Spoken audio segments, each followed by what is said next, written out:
What's going on, guys? It's Joe with Hendo Daily, and today we're going to talk about some EDC gear regrets. So, quick peek of some of all that, and I'm going to move it all to the side, and we'll go through one category at a time. And really, I'm just going to talk about some of my regrets and why I regret buying them. So, let's start with the knives, and then we'll kind of move through each section. And to be honest, though, I really don't have a whole lot of gear that I regret buying, which I can say is a good thing. There's two categories that are not in this video that I was surprised after looking through everything I had. Really had no complaints or regrets with anything from those two categories. So, like I said, we'll start with the knives.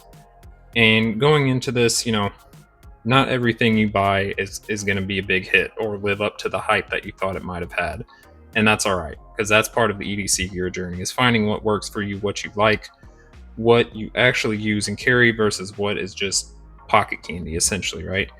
So for the knives, I have one fixed blade, one folder, and one multi-tool. So for the fixed blade, let's just get right into it. This is honestly the dumbest knife purchase I've ever made. I found this at an antique store. I made it a short on it, I don't know, several months ago when I first picked it up. I was looking around, my wife and I were at this antique store, and I was just looking for something, I think. And I saw this sitting in a case with a couple other just cheap made knives, nothing special, nothing fancy. And this thing is, much as I've tried to sharpen it, and I feel like my sharpening skills have gotten a little bit better over the years, this thing just can't get a good edge, can't hold a good edge.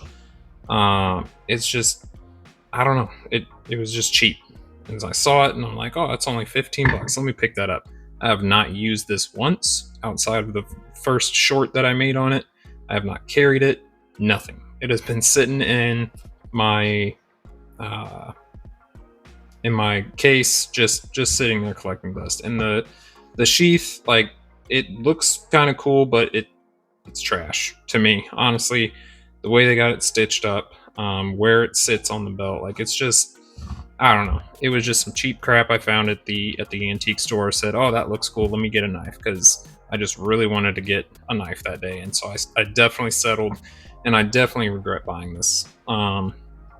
Again, it's not like the most poorly made knife I've ever owned, but it's just not great. And I think the biggest reason why is, like I said, I was just looking for something to buy that day. This was one of maybe 10 knives that I saw when we were in the antique store, and I went with it.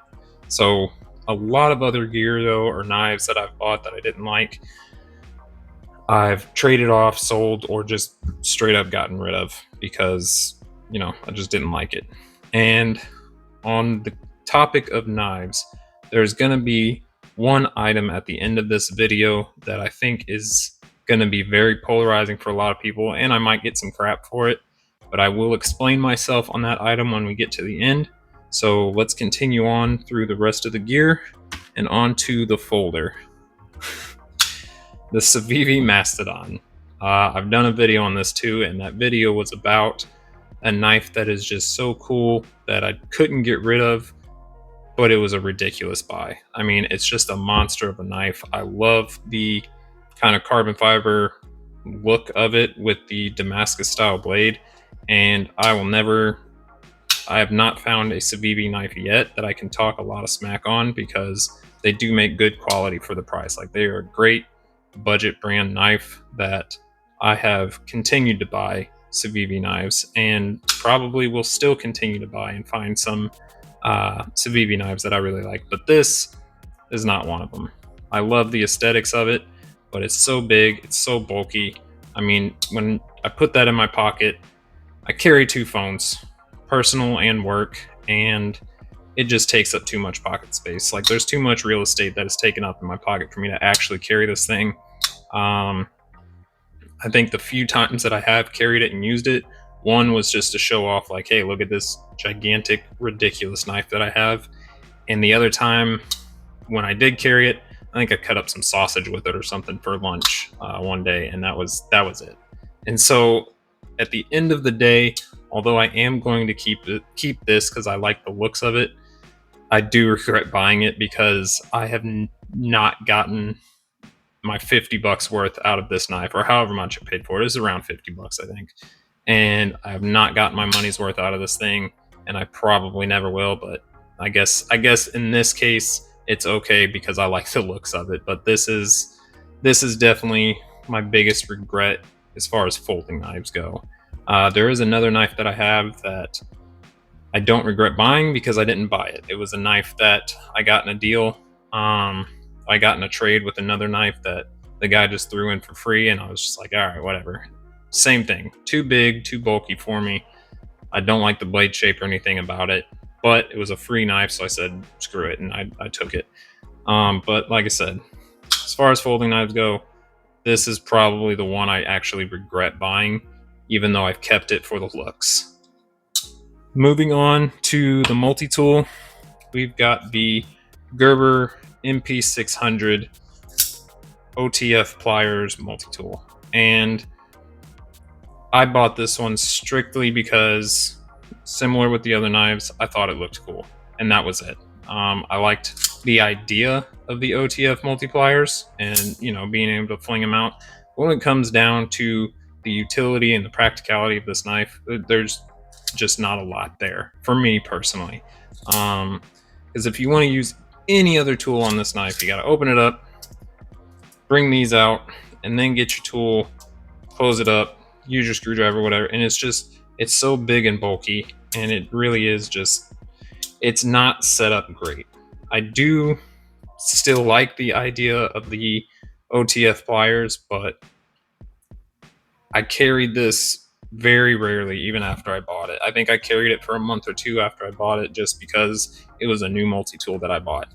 But I cannot bring myself to carry it again because of, like I said, to open it up and use any other tool, it's just more inconvenient than anything. And that might be a small complaint about carrying a multi-tool like this, but there are so many more options and practical and better setups for a multi-tool than the Gerber MP600.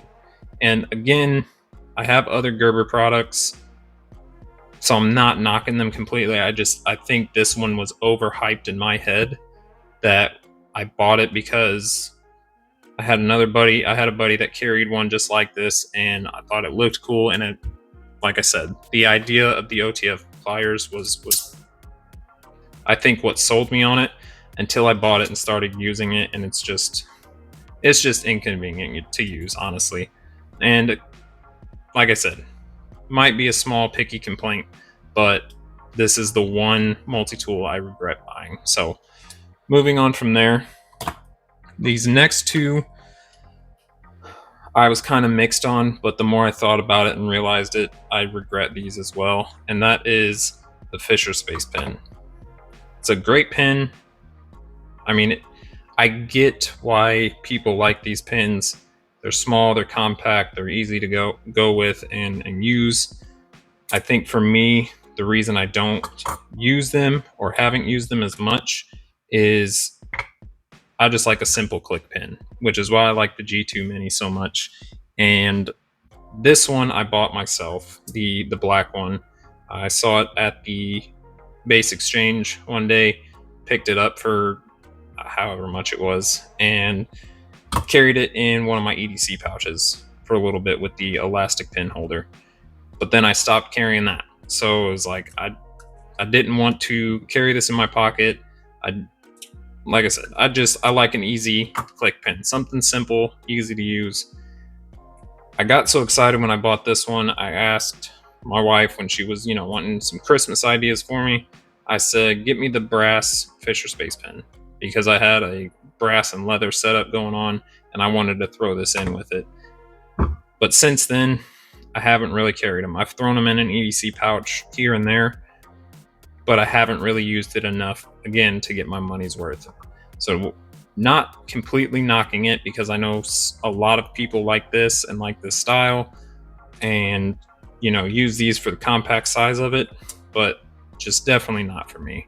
I still may grab it from time to time, but I can't remember the last time, at least in the last year, that I've actually used this for more than a day. I might have thrown it in my pocket or one of my pouches for a minute, but that was it. Now that I've got my G2 minis and I've found those are my go-to pen every day. So again, not completely knocking these, just not for me, which is why I regret buying them. Next up, we're now in the category of pry tools. These things, this one again, I was up at the military clothing sales picking up some stuff for my uniform, and this was up by the front counter where you check out, just hanging there with a bunch of other random, to me, useless things. I bought this and that was it. I think I hooked it on my backpack for a couple of days, but I honestly, outside of that, think used the pry tool on it once, and that was it. And it was just another thing that I was like, oh hey, that's, you know, that's $5, let me pick that up and add it to the collection. And then it's been sitting there, so I haven't used it, haven't carried it.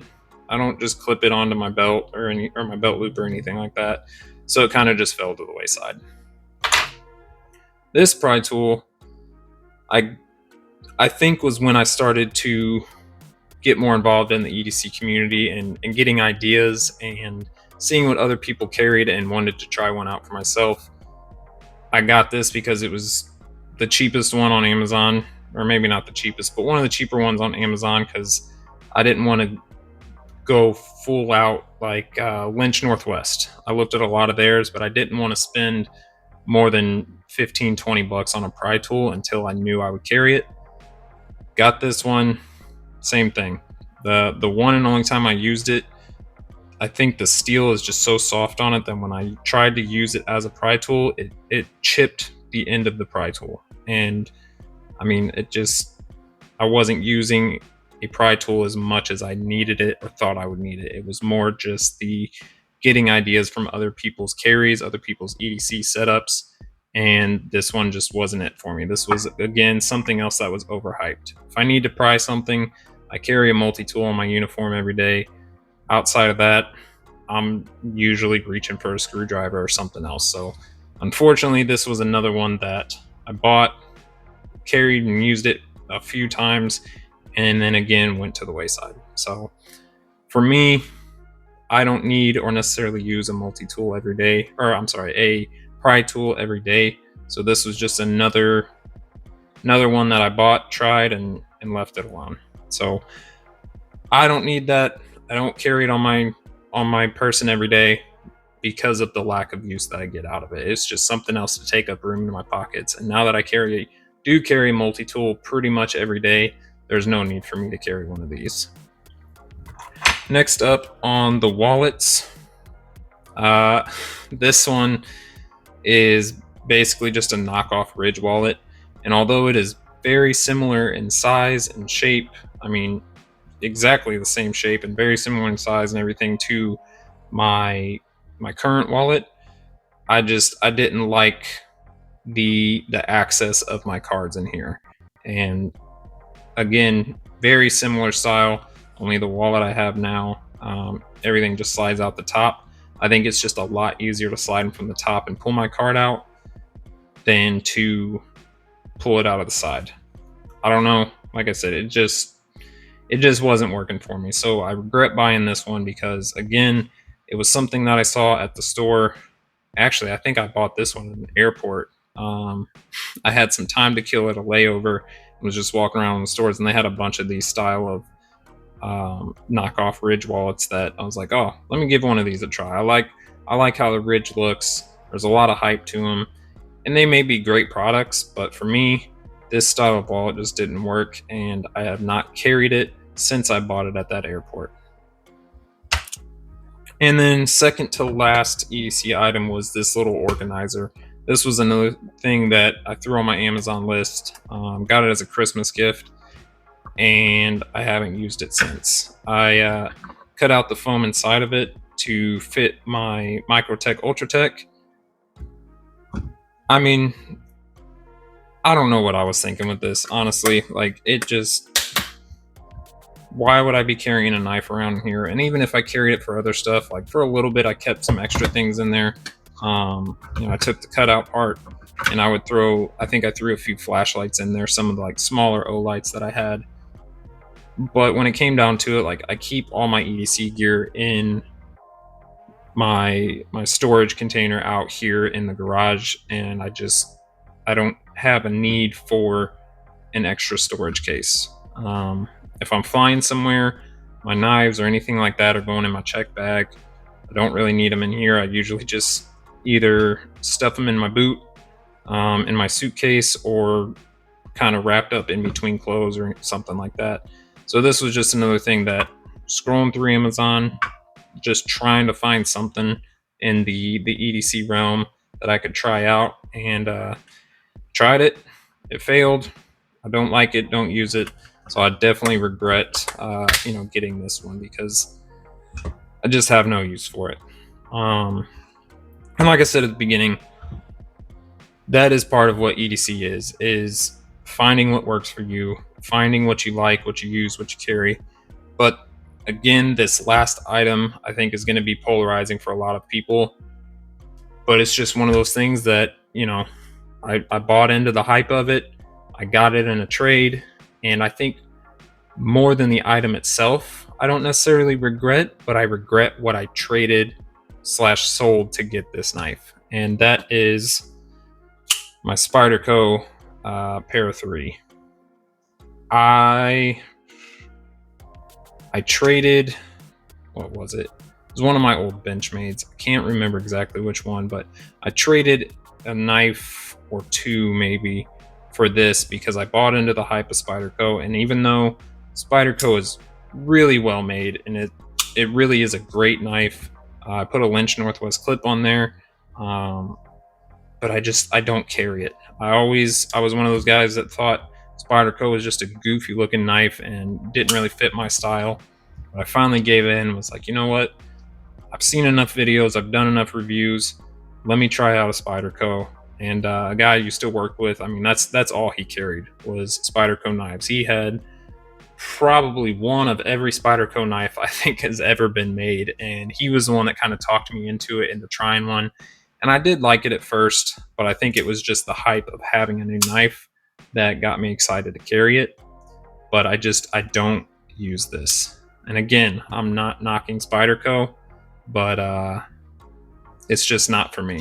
And so more than the regret of getting this knife, I regret what I gave up to get this knife. And it was a knife, I want to say it was my Benchmade Osborne, the 940. For whatever reason, I decided to trade that. I don't know. I would much rather have the 940 back, and I've really been thinking about that one a lot lately. And I've considered getting another one, maybe a different model, not the original, green with purple liners.